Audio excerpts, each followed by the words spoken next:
Howdy folks, Kirk and Jason here with Kirk Giordano Plastering. Today I want to show you guys something not revolutionary with cements, but different. If you can look at that wall right there, guys, if you watch what we do, and we've been doing videos for like 11 years, that's a dash finish. How do you get that dash finish? You throw it on. Well, I had a guy who always emails me. He said, Kirk, I'm doing a whole house. I don't want to dash it, but I want a heavier look than the heaviest sand that comes at the material yards. And he said, I know you showed videos where you went to, say, Acapulco or Larms, where they sell clean coarse wash sand. That's real heavy sand, and they wash it to get the salt out. Otherwise, it compromises the cement. He said, is there any material that will give me a dash looking finish without having to dash it? And I said, well, Diasen does. And he says, what's that? I'm going to tell you what Diasen is before I even get started. Okay, here's Diasen. That's made in Italy, guys. And what's it got in it? It got lime, cork, perlite. It's lightweight. It's so lightweight. This bag right here, you can lift it with one hand and hold it right like that. A bag that size of sand and cement would weigh 160 pounds. That's like 50 pounds full. It's lightweight. It's like if you go in here close, you can see all this cork. This cork is, hey, that cork is lightweight. But what I want to show is, okay, take the worst finish you could find. Actually, the worst finish you could find was over there, but take the second worst finish you could find.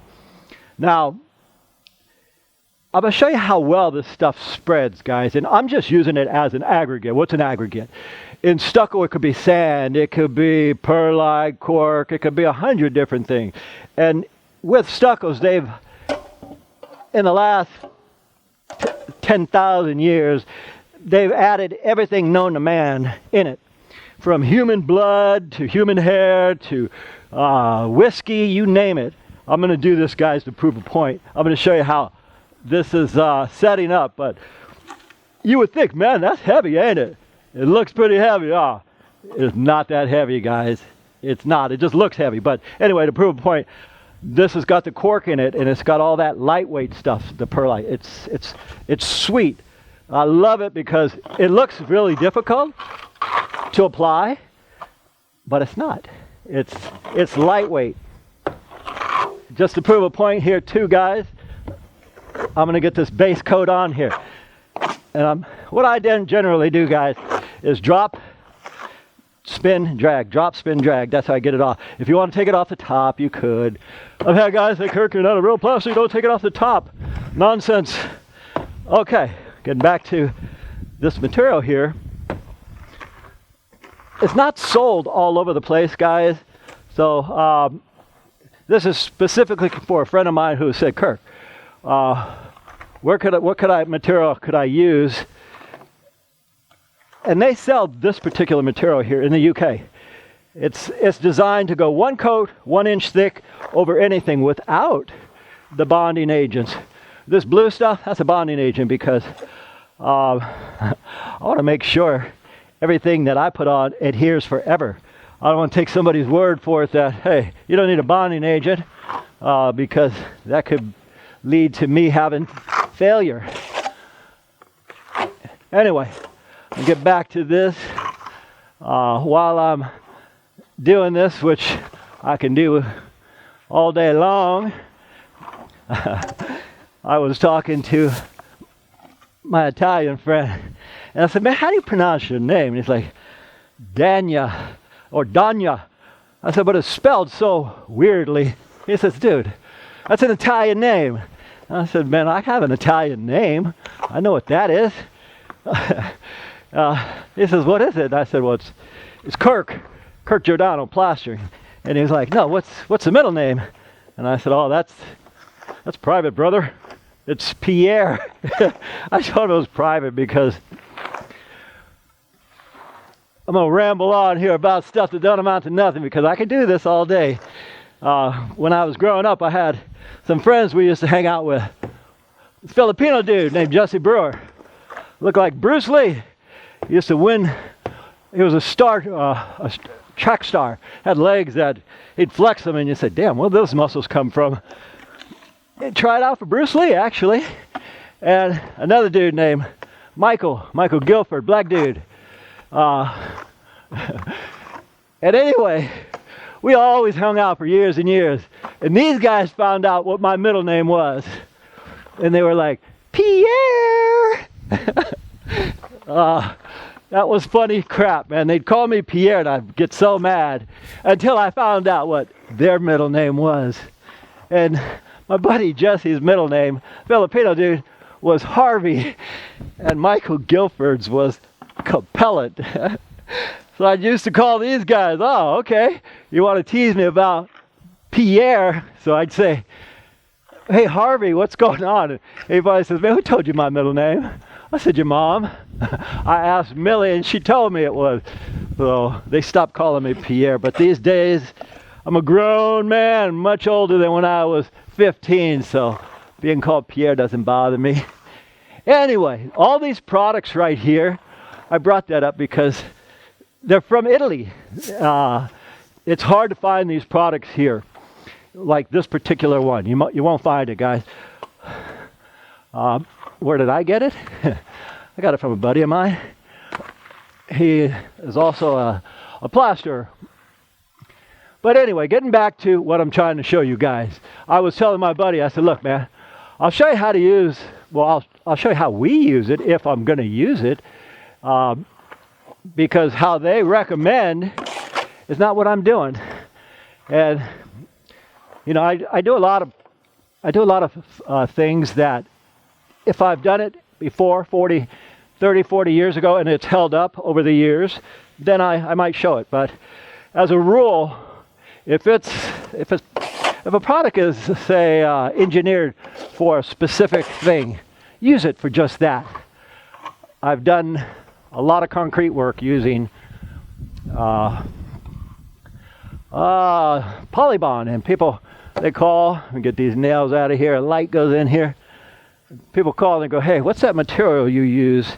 But that's a different material. So before I get too crazy with what I'm doing here, this is not designed for this. I'm just showing a buddy of mine how, if you don't want to dash it and you want a really heavy finish, you got to get some of that stuff. Why? Because it has the perlite and the cork.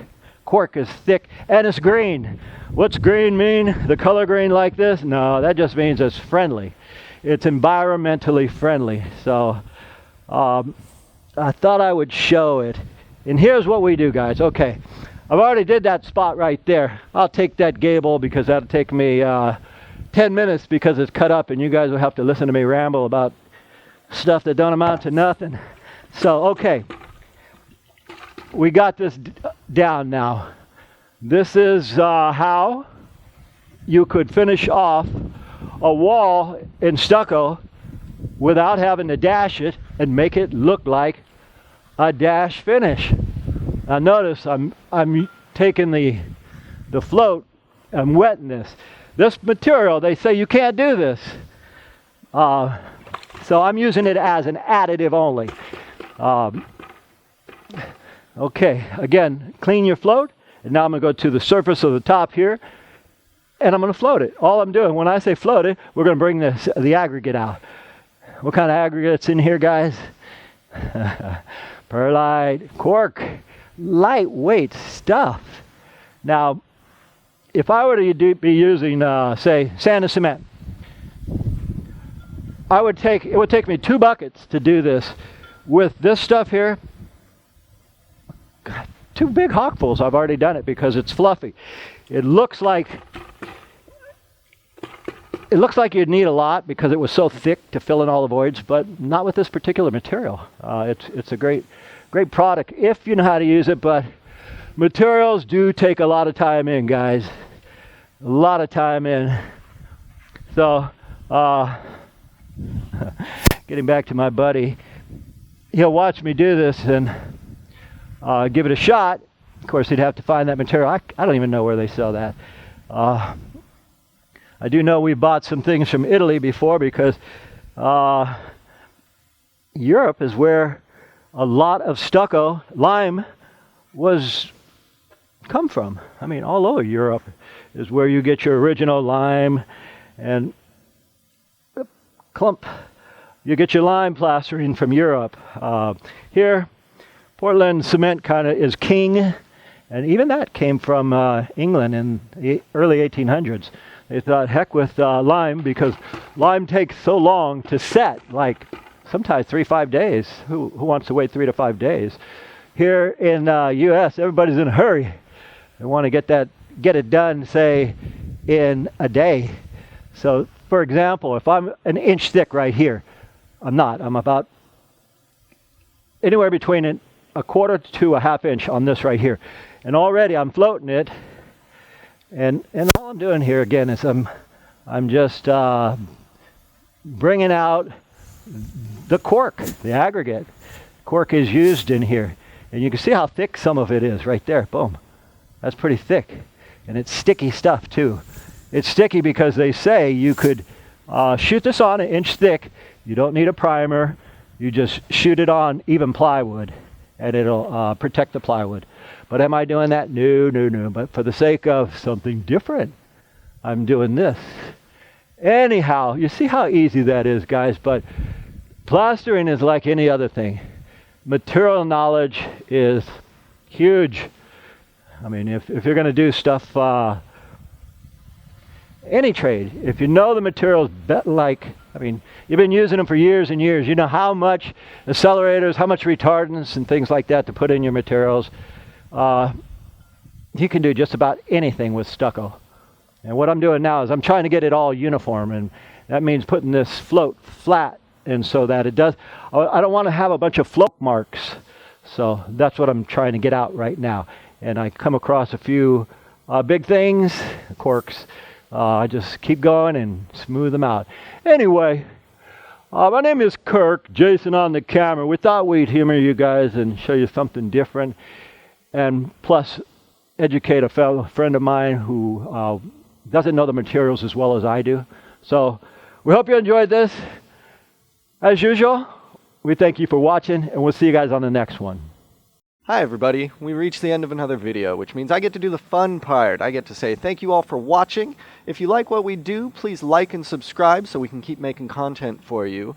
And as always, if you're looking to purchase any of the tools or materials you see us use in these videos, you can usually find those at your local plastering yard. Or, if you'd like to help support us in the process, you can buy them from our website, our Amazon affiliate links, and we'll make a little dough in the process there. More importantly, I get to introduce all you fine folks to the newest member of the Giordano Plastering clan. This is my lovely baby Avery, and of course my beautiful partner Sarah. And as you can see, we've already picked out Avery's first trowel, so when they get a little older, they can come to the job site and learn from their dad, and my dad, the plaster master, just like I got to. As usual, we thank all you folks for watching, and we will see you on the next one. Bye.